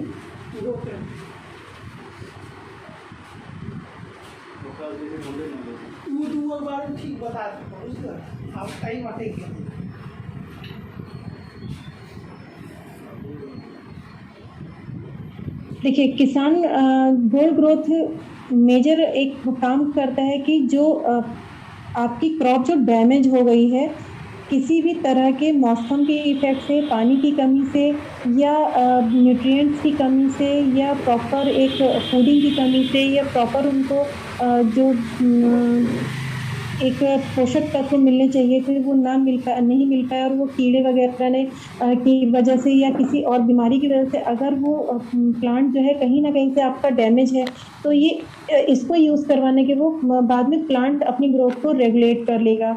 वो जो डैमेज है उसको बहुत जल्दी रिकवर कर लेगा, वो डैमेज के पार्ट से बच जाएगा, प्लांट आपका फिर से एक तरीके से बढ़ना चालू हो जाएगा, फिर से वो अपनी स्टेजेस को कवर कर लेगा, ठीक है। इसमें ऐसे तत्व मिलाए गए हैं जिससे कि प्लांट पूरी तरह से अगर कोई कहीं से कोई डैमेज की प्रॉब्लम भी आती है बिकॉज ऑफ एनी रीज़न, तो ये उसको रेगुलेट कर लेता है, उस डैमेज को पूरा कंट्रोल कर लेता है, तो आपका पौधा फिर से सही हो जाता है, स्वस्थ हो जाता है, ठीक है। ये इसका सबसे मेजर रोल है। इसीलिए मैं फिर आपको सजेस्ट करूँगी कि प्लांट अगर आपका कहीं पर खेती किए हुए अगर आपकी 40 दिन से ऊपर का अगर प्लांट हो गया है तो आप इसको 40 दिन के बाद से इसका यूज़ करवाना चालू कर सकते हैं। और कहीं कहीं पे कुछ क्रॉप्स ऐसी होती हैं जो बहुत ही शॉर्ट टर्म होती है, तो वहाँ पर आप 21 दिन के बाद में, मतलब जर्मिनेशन के 21 दिन के बाद में जब प्लांट हो जाए इसका यूज़ करवाना चालू कर सकते हैं, ठीक है। अब जैसे हम आते हैं कि इसके बेनिफिट्स क्या क्या हैं। मैंने अभी आपको बताया कि बेनिफिट्स क्या हैं कि एक ओवरऑल ग्रोथ पे काम करता है। सेकंड बेनिफिट है कि ये जो डाइट फूड है प्लांट को जितनी मात्रा में जो पोषक तत्व चाहिए उसको बैलेंस करने का काम करता है। पौधे में इम्यूनिटी पावर को बढ़ाने का काम करता है। रूट के सिस्टम को डेवलप करने का काम करता है। उनको जो फीडिंग रूट्स हैं, बेसिकली ये फीडिंग रूट्स पे काम करेगा। इसके बाद में जो अनअवेलेबल माइक्रोन्यूट्रिएंट्स हैं उनको ये अवेलेबल फॉर्म में कन्वर्ट करने का काम करता है, ठीक है। अपटेक, जैसे मैंने बताया, माइक्रोन्यूट्रिएंट्स के अपटेक को बढ़ाने का काम करता है। रूट ग्रोथ को इवनली करने का काम करता है, इवन करने का काम करता है। क्रॉप की मैच्योरिटी को फास्टन करने का, मतलब जो क्रॉप की मैच्योरिटी है उसको टाइम में रहते रहते उसको फास्ट करने का काम करता है। ऐसा नहीं है कि किसी भी चीज़ की कमी की वजह से अगर वो किसी भी कमी की वजह से अगर आपका पौधा जो है वो अगर मतलब पूरी मैच्योरिटी पे नहीं पहुंच पा रहा है तो ये उसको फास्ट कर देगा, उसकी प्रोसेस को फास्ट करेगा, जिससे कि एक टाइम जो है किसी पौधे के कल्टीवेशन का उससे पहले वो उसको फ्रूटिंग स्टेज में ला दे, ठीक है। इसके बाद इसका एक और मेजर बहुत अच्छा रोल है। अभी आप एक पॉइंट आप इसमें आप पढ़ पा रहे होंगे स्क्रीन पे क्या आ रहा है, help plants to reduce stress condition. ये स्ट्रेस कंडीशंस क्या होती हैं प्लांट्स की, थोड़ा सा इसको समझिए। स्ट्रेस कंडीशंस होती हैं कि पौधे पे हमने कोई भी किसी भी तरह का इंसेक्टिसाइड, पेस्टिसाइड, फंगिसाइड या हमने कोई भी जो है प्रोडक्ट ऐसा हमने यूज़ किया जिससे कि जिस बहुत हार्ड कोई प्रोडक्ट हमने गलती से यूज़ भी कर दिया और उसके बाद क्या होता है उसकी पत्तियां आप देखते हो मुरझा जाती हैं, ग्रीनरी कम हो जाती है, पौधा थोड़ा मुरझाया हुआ सा दिखता है। तो ये क्या करता है ना कि उसके स्ट्रेस को कम करने का काम करता है। अगर आप किसी भी पेस्टिसाइड को यूज़ करने के बाद में अगर आप इसका यूज़ करवा देते हैं तो जो प्लांट जो मुरझा गए हैं वो फिर से स्वस्थ हो जाएंगे। उनका वो स्ट्रेस की वजह से ही एक्स्ट्रा तनाव आने की वजह से, एक्स्ट्रा डोजेस डालने की वजह से उनमें ये स्ट्रेस का प्रॉब्लम आता है, तो ये उसको रिड्यूस करने का काम करता है। ठीक है, जो फ्लावर गिरने की जो कंडीशन आती है कि जब फ्लावर आ तो गए, बहुत अच्छे आ गए, लेकिन फ्लावर में ड्रॉप हो रहे हैं, ये उनको ड्रॉपिंग को कम करने का काम करता है। इसके बेसिक ये रोल्स जो हैं। अब इसके डोजेस पे हम काम करते हैं कि इसके डोजेस क्या हैं। आपको 15 लीटर पानी में 25 to 30 ml पानी में आपको इसका यूज़ करना है। सॉइल एप्लीकेशन में अगर आप इसको यूज़ करना चाहते हैं तो 500 ml पर एकड़ का डोज है। ये आप सारी क्रॉप पे आप यूज़ कर सकते हैं। बेसिकली जो है ये अगर वेजिटेबल्स पे आप यूज़ करेंगे तो ज़्यादा अच्छा है। और जैसे कि चिली है, टमाटो है, सोयाबीन है। सोयाबीन तो वेजिटेबल्स में नहीं आता, लेकिन सोयाबीन पे भी आप इसका यूज़ कर सकते हैं। जैसे ब्रिंजल है, और अभी एक मैसेज आया था कि टिंडा है, अगर टिंडे में भी आप इसका यूज़ करें तो ये बहुत अच्छा रिजल्ट आपको दिखा देगा। ठीक है,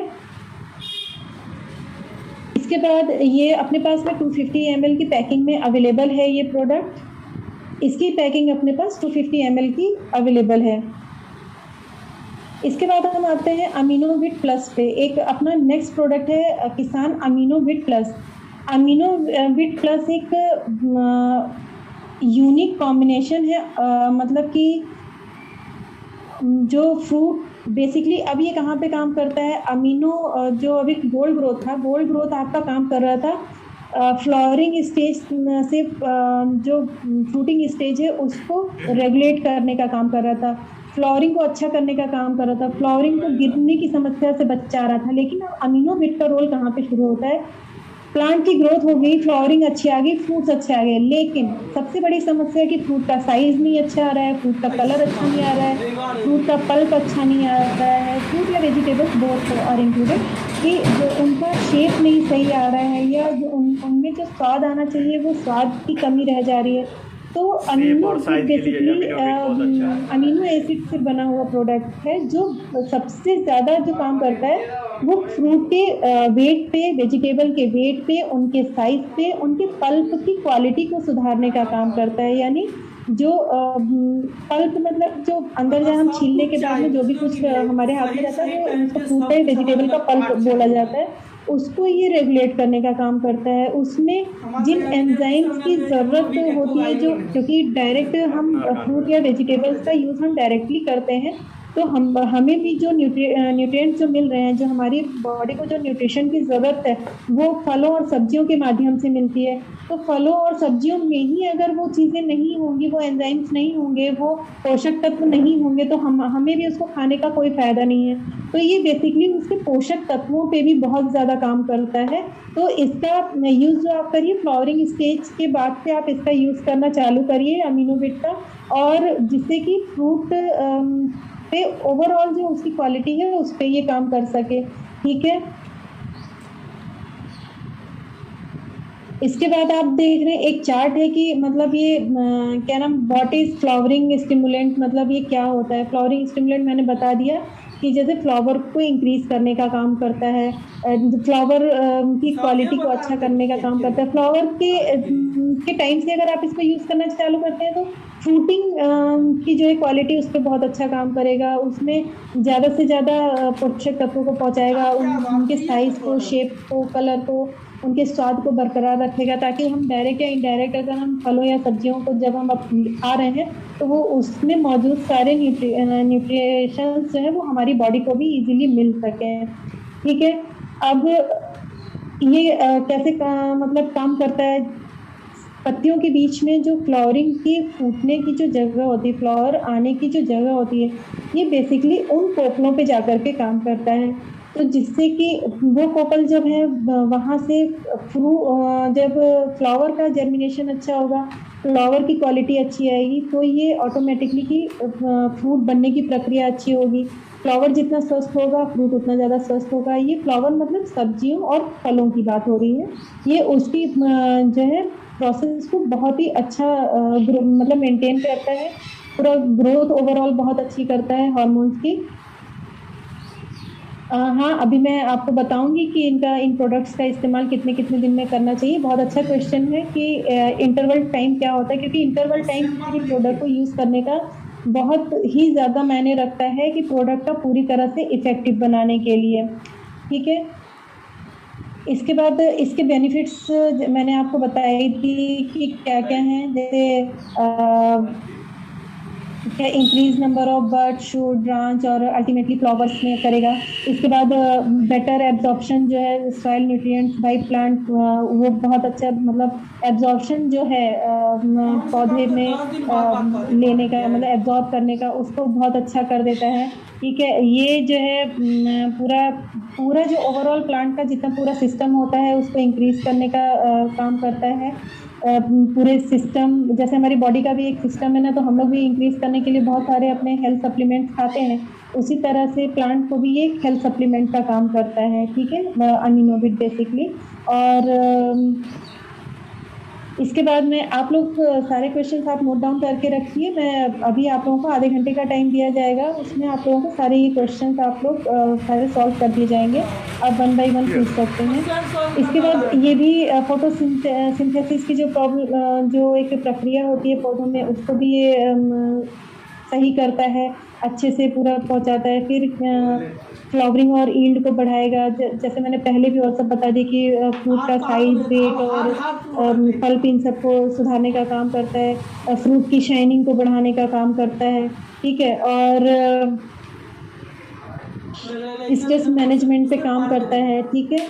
ये सब इसके बेनिफिट्स हैं। इसके डोजेस क्या हैं? 15 लीटर ऑफ वाटर, हर जगह पे 15 लीटर ऑफ वाटर मैं इसलिए बोल रही हूँ क्योंकि जब बेसिकली ये प्रोडक्ट आप घरों में तो यूज़ कर रहे हैं तो आप पर लीटर के हिसाब से इसके डोजेस बना सकते हैं, लेकिन 15 लीटर अगर आप किसी फार्मर के पास जा रहे हैं तो वो कम से कम 15 लीटर पानी का यूज़ करता ही है।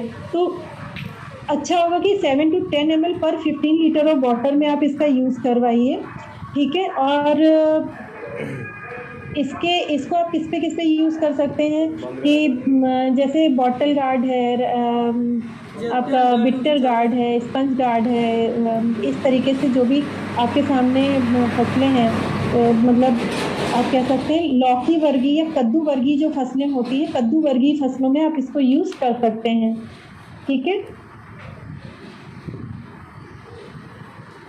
अमीनोविट की पैकिंग अपने पास 100 ml की अवेलेबल है। यूजेस मैंने बता ही दिए।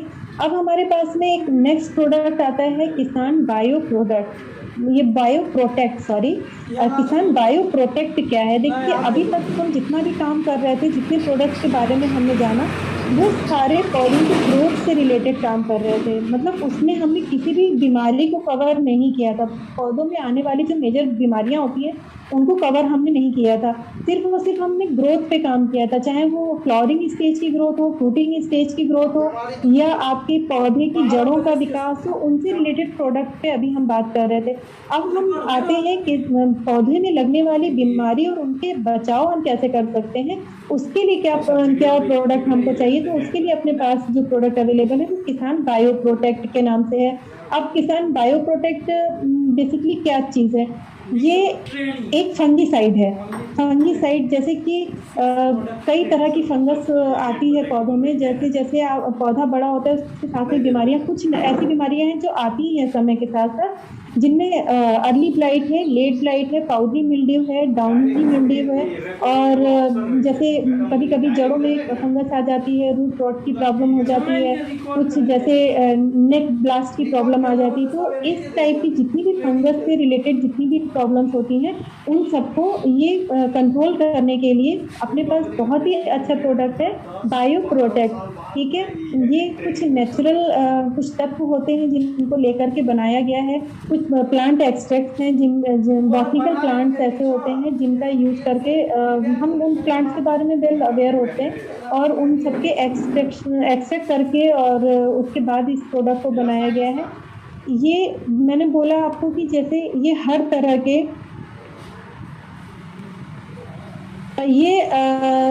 हर तरह के प्रोडक्ट्स हर तरह की फंगस से कंट्रोल करता है। अब आपको मैं बता दूं कि फंगस के टाइप्स क्या क्या होते हैं, ठीक है।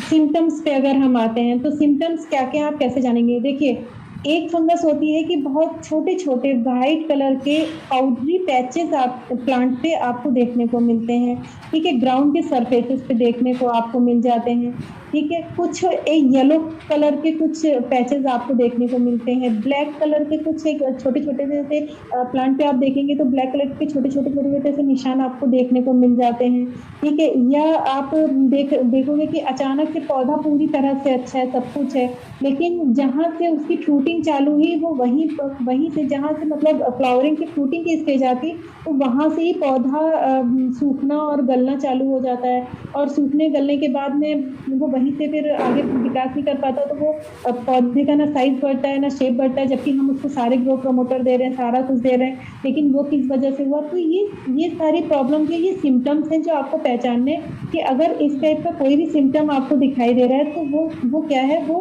बेसिकली एक तरह की फंगस है। वो डाउनी मिल्डी भी हो सकती है, पाउडरी मिल्डी कैसी होती है, आप उसको छू के देखेंगे तो हाथ में पाउडर की तरह लग जाएगी, ठीक है।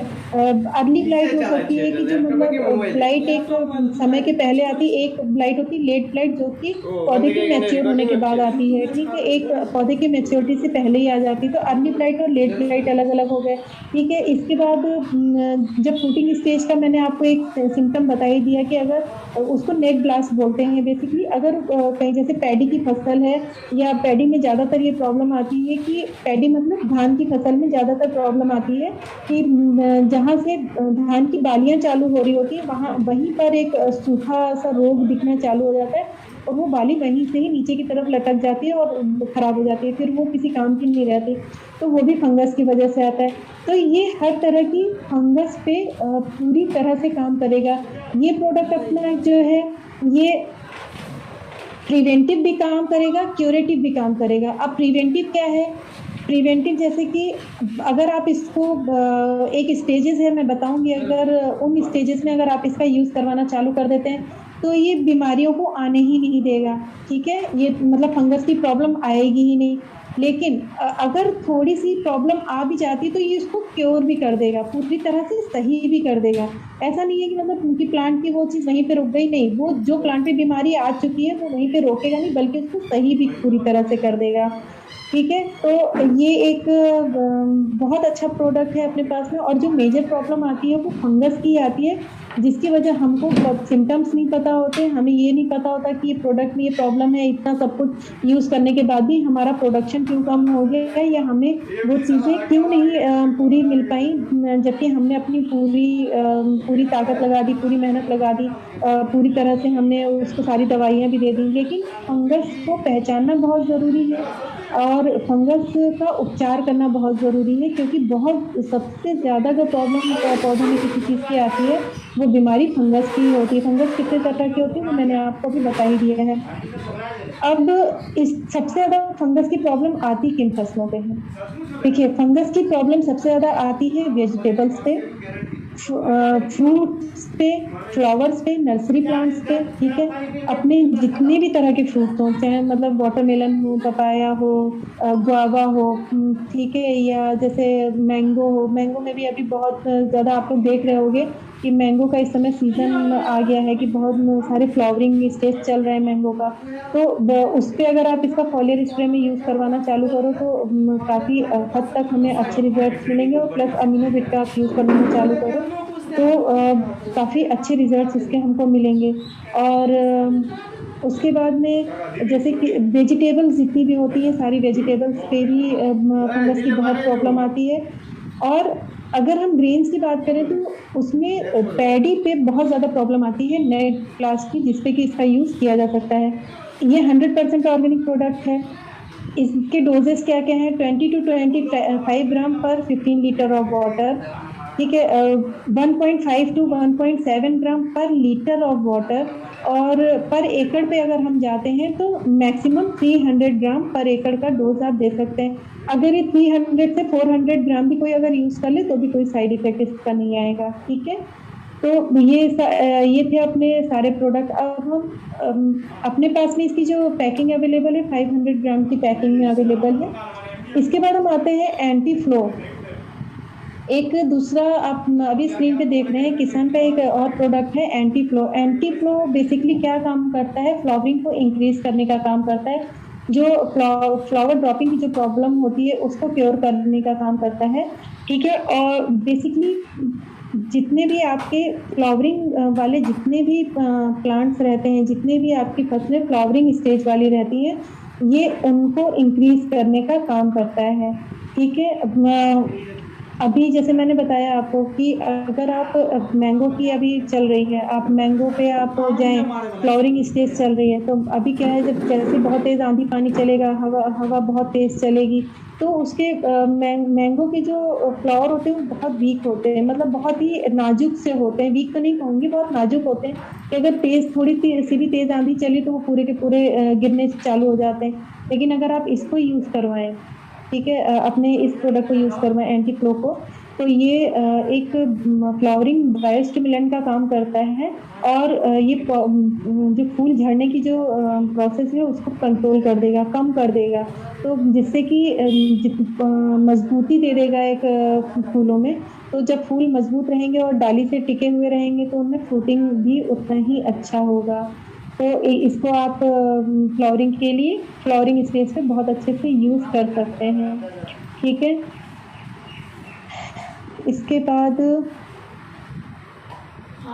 एंटी फ्लो बेसिकली क्या है, एक नैनो टेक्नोलॉजी से बना हुआ प्रोडक्ट है। नैनो टेक्नोलॉजी माने बहुत सारे कई सारे हमारे पास में कंटेंट होते हैं जो जिनके पार्टिकल्स बहुत नैनो होते हैं, छोटे पार्टिकल्स होते हैं, जिनको मिट्टी में घुलने में ज़्यादा पानी में घुलने में ज़्यादा टाइम नहीं लगता, वो बहुत जल्दी पानी में घुलनशील होते हैं, और इतने छोटे नैनो पार्टिकल होने की वजह से जब आप उनको पौधों को भी पे भी यूज़ करते हैं तो पौधे उसको बहुत जल्दी एब्जॉर्ब कर लेते हैं।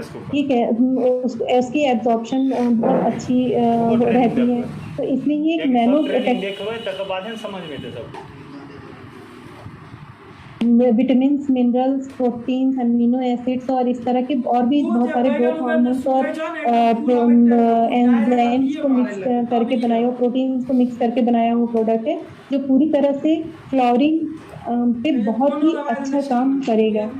ठीक है, इसके डोजेज है 1 ग्राम पर एकड़, मतलब 1 ग्राम पर एकड़ मीन्स 150 लीटर ऑफ वाटर।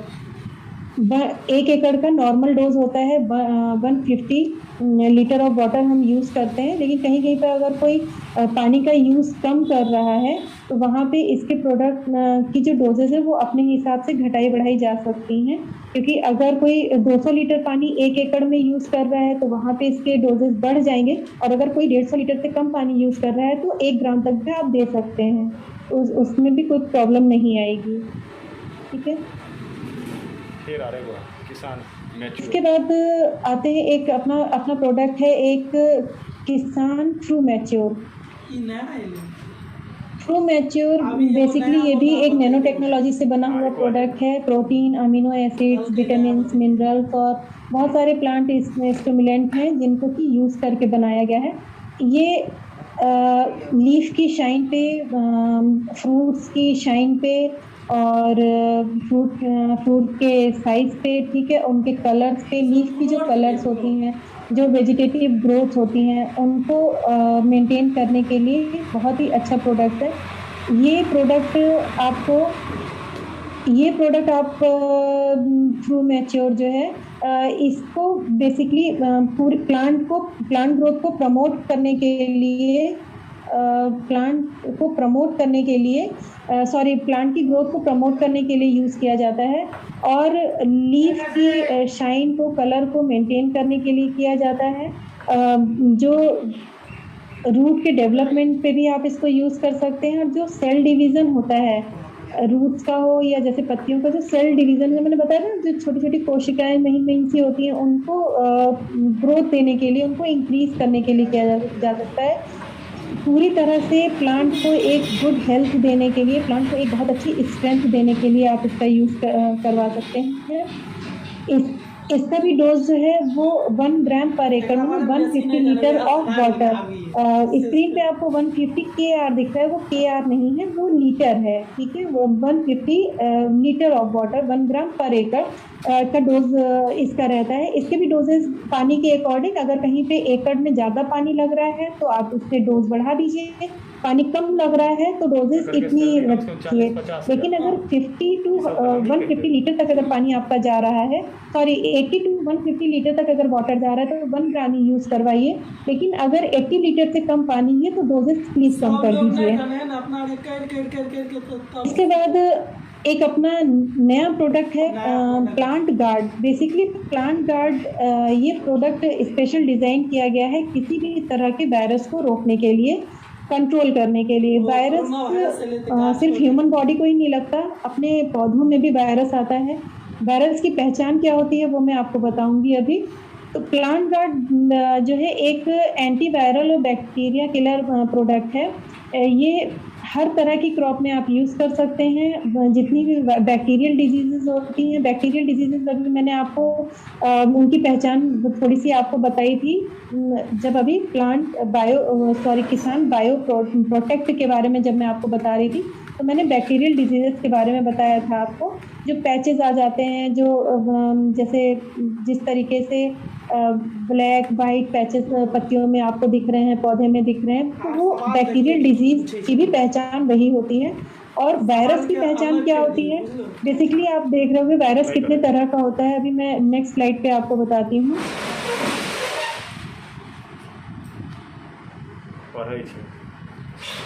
ये देखिए, इस स्लाइड में आपको दिख रहा होगा कि एक्चुअली वायरस कितने तरह का होता है। वायरस होता है एक तो लीफ कर्ल वायरस, जो कि मिर्ची और टमाटो में बहुत ज़्यादा आता है, जिसमें पत्तियां अंदर की तरफ मुड़नी चालू हो जाती हैं। इसके बाद होता है मोज़ेक वायरस। मोज़ेक वायरस एक येलो कलर के ऐसे कई सारे धब्बे पत्तियों पे दिखने चालू हो जाते हैं। इसके बाद होता है मोज़ेक वायरस हो गया, और कर्ल वायरस हो गया। ये जैसे अब टबैको पर भी आपका मोज़ेक वायरस आता है, कॉलीफ्लावर का मोज़ेक वायरस होता है। और ये मोज़ेक वायरस की कैटेगरी, लेकिन कहीं कहीं पे आपको वाइट पैचेस नजर आएंगे। देखिए ब्लाइट में क्या होता है, वो पैचेस में नजर नहीं आएगा, वो आपको जगह जगह पे अलग अलग ऐसे धब्बे नजर आएंगे। लेकिन जो मोज़ेक वायरस होता है वो पैचेस बने हुए होते हैं, मतलब ऐसे कहीं पे थोड़ी दूर में है, फिर कहीं पे थोड़ी दूर में, इस तरीके से बने हुए रहते हैं, ठीक है। इसीलिए और जैसे कि जो येलो ड्वार्फ की जो प्रॉब्लम आती है वो एक तरीके के वायरस के थ्रू आती है। अब हम इसके बात ये होगी वायरस की पहचान की, वायरस की पहचान कैसे करनी है। अब आपको जो स्लाइड दिख रही होगी, उस स्लाइड में आप देखिए कि जैसे वायरस पे ये काम कैसे करता है, ठीक है। सबसे पहले ये क्या करता है, ये एक इसका जो मेन इंग्रेडिएंट है वो लाइसोजाइम इंग्रेडिएंट है जिससे ये बनाया गया है। ये क्या करता है कि जो वायरस की जो आउटर शेल होती है, जैसे वायरस आ गया, आपको दिख रहा है कि इसमें वायरस की प्रॉब्लम है, आपने उसको आइडेंटिफाई कर लिया, तो ये क्या करें, जब इस प्रोडक्ट को आप यूज़ करेंगे तो जो वायरस की आउटर शेल है, जैसे आप पिक्चर में देख पा रहे होंगे एरो बना हुआ, तो ये आउटर शेल को ब्रेक करने का काम करता है, जिससे वायरस फैल ही नहीं पाता, वो उसी जगह टिक जाएगा, ठीक है। ये वायरस की ग्रोथ को बढ़ने से रोकता है। ये जो बैक्टीरियल ग्रोथ हो रही होती है उसको बढ़ने से रोक देता है। तो बेसिकली कैसे काम करता है कि उसकी आउटर शेल को ब्रेक करके काम करता है, ठीक है। सबसे ज़्यादा वायरस आने वाली फसलें कौन कौन सी, वायरस सबसे ज़्यादा अगर मेजर प्रॉब्लम आती है तो चिली में आती है, टमाटो में आती है, ब्रिंजल में आएगी, पपाया में आएगी, कद्दू वर्गीय फसलों में भी आती है। और इसके बाद में जैसे मेजरली जो मैंने बताया आपको कि पपाया, कैप्सिकम, चिली और टमाटो, ये और टबैको पर भी बहुत मोज़ेक वायरस बहुत आता है, और पोटैटो पे कर्ल वायरस बहुत ज़्यादा आता है। ये बेसिक फसलें हैं जिन पे कि वायरस ज़्यादा से ज़्यादा आता है। बाकी और भी प्लांट्स पे आते हैं तो उनकी पहचान आप कर सकते हो, मैंने आपको पहचान करने का तरीका बताया है, उस तरीके से आप पहचान करके उनको और इस दवा का यूज़ कर सकते हो, ठीक है। इसको आपको यूज़ कैसे करना है, इसको यूज़ करने का तरीका थोड़ा सा डिफरेंट है, उसको ध्यान से सुनिएगा, समझिएगा। अगर आपको खुद भी यूज़ करना है या कहीं पे यूज़ करवाना है, इसको आपको सबसे पहले तो इसका टाइमिंग ध्यान रखना है। इस प्रोडक्ट को यूज़ करने का टाइमिंग बहुत ही इम्पॉर्टेंट है। इसको आपको कब यूज़ करना है, कम टेम्परेचर, मतलब कि इस प्रोडक्ट को आप यूज़ कर सकते हैं लो टेम्परेचर, मतलब 15 डिग्री से कम का टेम्परेचर होना चाहिए, या तो मॉर्निंग में या इवनिंग में। 15 डिग्री से ऊपर की टेम्परेचर पे अगर आप जाओगे तो ये काम कम करेगा, ये पूरी तरह से वायरस पे इफेक्टिव ही नहीं हो पाएगा। तो टेम्परेचर का बहुत ध्यान रखिए कि 15 डिग्री से कम टेम्परेचर हो, तभी इस प्रोडक्ट का यूज़ करना है। इस प्रोडक्ट के साथ में आप कोई भी ऑर्गेनिक या कोई भी केमिकल प्रोडक्ट सिवाय किसान 100 के कोई भी दूसरा प्रोडक्ट इसके साथ में यूज़ नहीं करिए। अगर इसके साथ आपको कुछ भी यूज़ करना है तो सिर्फ किसान 100 का यूज़ करिए। दूसरा कोई भी प्रोडक्ट आप अगर इसके साथ यूज़ करेंगे तो ये इफेक्टिवनेस इसकी ख़त्म हो जाती है। सेकेंड थिंग कि अगर आपको कोई भी दूसरा पेस्टिसाइड, चाहे वो ऑर्गेनिक ही क्यों ना हो, अगर आपको कोई दूसरा पेस्टिसाइड या इंसेक्टिसाइड यूज़ करना है तो इस प्रोडक्ट के 24 घंटे पहले यूज़ कर लीजिए, या इस प्रोडक्ट को डालने के 24 घंटे बाद यूज़ करिए। आपको 24 घंटे पहले और 24 घंटे बाद में इस प्रोडक्ट को यूज़ करने के किसी भी तरह का कोई भी प्रोडक्ट यूज़ नहीं करना है, अगर आपको इसके बेटर रिजल्ट चाहिए तो। ठीक है, अब इसके बाद में जैसे मैंने टाइमिंग का आपको बताया कि 15 डिग्री से कम टेम्परेचर हो तब आप यूज़ करिए। वैसे इसका बहुत अच्छा टाइम होता है शाम को यूज़ करने का, कि शाम के टाइम में जब आप इसको यूज़ करते हैं तो वायरस आने का जो मेन रीज़न होता है, मेन रीज़न वायरस कभी भी अपने आप से नहीं आता, वायरस हमेशा किसी न किसी इंसेक्ट से आता है। तो कोशिश करिए कि इंसेक्ट का अटैक रात के टाइम पे ज़्यादा होता है तो वायरस ज़्यादा बढ़ता है। अगर आप इसका यूज़ जो है शाम के टाइम पे करेंगे तो रात भर में टेम्परेचर भी मेंटेन रहेगा, प्रोडक्ट अपना काम भी बहुत अच्छे से कर पाएगा, और जो वायरस अगर कोई आ भी रहा है किसी इंसेक्ट के थ्रू तो ये उसको उसी जगह पे कंट्रोल कर लेगा।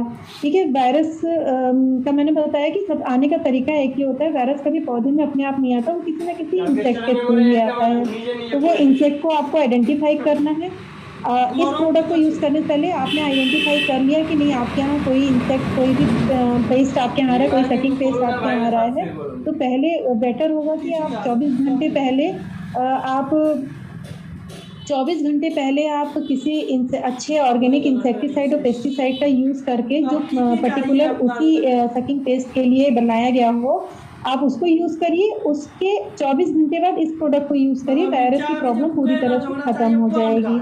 ठीक है, इसकी डोजेस जो जाती है वो 100 ml पर एकड़ जाती हैं, मतलब पर एकड़ में यहाँ पे पानी से मतलब है 1 ml पर लीटर ऑफ वाटर में डालना है आपको। कोशिश ये करिए कि अगर आप इसको 80 to 100 लीटर में 100 ml डालिए, 80 to 100 लीटर ओनली।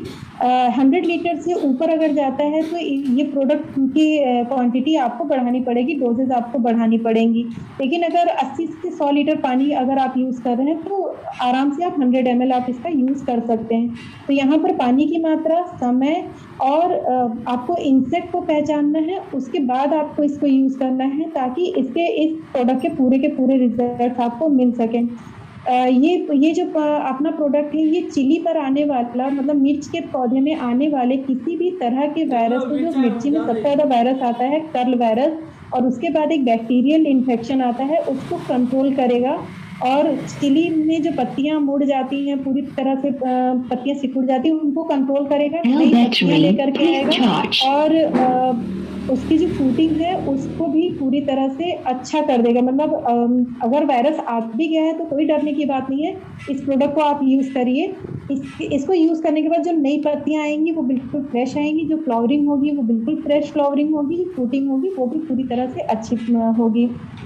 ठीक है, ये 100 ml की पैकिंग में अपने पास अवेलेबल है ये प्रोडक्ट।